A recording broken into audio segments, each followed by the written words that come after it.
Okay, I decided to use up some of that rubbery stuff. I just lined it in there first, right down to the bottom. Put a piece of wood across the bottom, nice and tight, no screws yet. And then I had cut off, so I put there. I'm going to make this like a quick toolbox. You just open the door and grab your wrenches and rags and stuff right off the bat without jumping in the van. So that's the start. Had to do the hole for that mechanism to clear, which means on that area I can't put anything taller than what, the height of that. But over on this side it goes deep enough to make it a decent sized cubby with a flop down table or something. Yeah, this stuff works well. I put it down there in the bottom so it's kind of sealed a bit. A little waterproof type thing. I spilled something inside. So I just cut the top part off the wood door. The top was a little beat up. The bottom's not too bad. And I'm just going to trim a little bit off around that bracket right there and along the bottom so that when I wrap the vinyl around it, it'll have that room and it won't hit my step or my carpet on the step. Should have done it to this one, but I didn't, so I'll do it to this one. Now I cut my cubby out there, and yeah, we'll see how far we get. Not sure. Don't like all the wrinkles. I'm gonna have to redo it.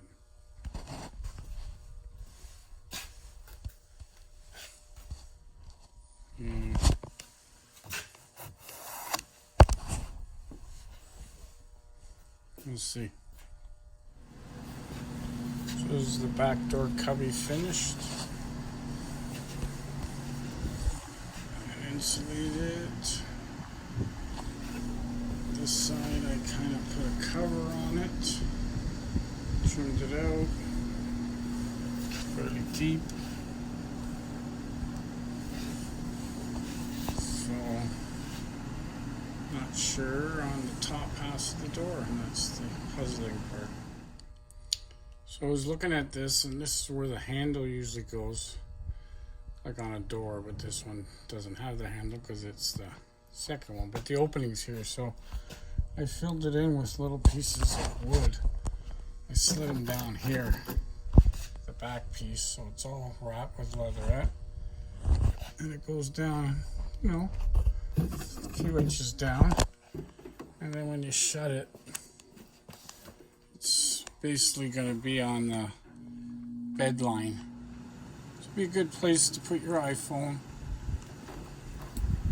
at night inside there. So I'll have to cut an opening for that when I cut the opening for that. But sides on it so it won't fall out, whatever I put in there. It's quite simple, no screws, just tight fits.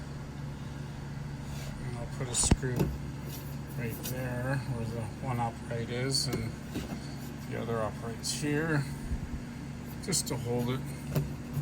And just shut the door and open the door. When you shut the door, it'll be just at bed line, so you can put your iPhone inside there. All leather, all tucked in. Okay, here's where I'm at with the doors. I did that such a long time ago just to clean up the edge of the plywood, and then I was going to cover it with this cladding here, but I'm not sure because it all has to line up with the other lines on the walls inside, and then there's a space between. I don't really like it, so I'm not sure if I want to do it in the same wood or change it up to up and down, just to change it up, or to use something completely different. So come to a bit of a stalemate. This side I did for a toolbox. I'm going to put a cover on it, but I don't like all these wrinkles, so I have to redo it. It wasn't a very good job. And if I like it, then I'll continue with the blue. If not, I was thinking of maybe doing all wood. So this side I got my cubby all done. It's quite large. So it's this side. It's a little smaller because the door has a cut in it here. So there's metal further out than this side is like a square box. This is crooked. Gotta fix it. Anyways, that was one idea, and then the top, sure, the leatherette came out so-so. Anyways, coming to a stalemate. See, because you got to finish the back side so that when the door's open, you see that. So I'm thinking of what to do. So what I did is I switched over to a little bit of. Initially, I was got to do the water pump. So I'm going to strip her down, and then that way there I can paint and clean up. I'm going to take this out. I'm going to take the plates out, both sides, cross member of that, and after I get the rat out, and then I can paint that nice.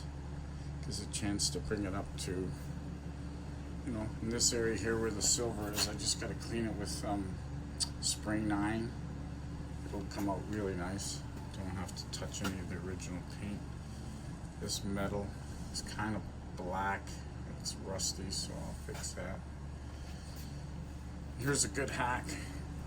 I was at the dollar store at a flea market. They had all these magnets with this weird logo on it, but they were like a penny each or something. So I bought a whole pile of them.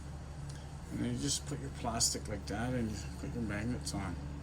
So no taping. So I did that in a few minutes rather than, and that's just like a rough tape because I'm going to do a little spraying of cleaners and stuff in here, and then eventually some paint, and then with the water pump, you know, I'm going to paint up the front of the engine. So it'll be a good cleanup. I did a cleanup in the when I first got it, but now like look underneath the grill.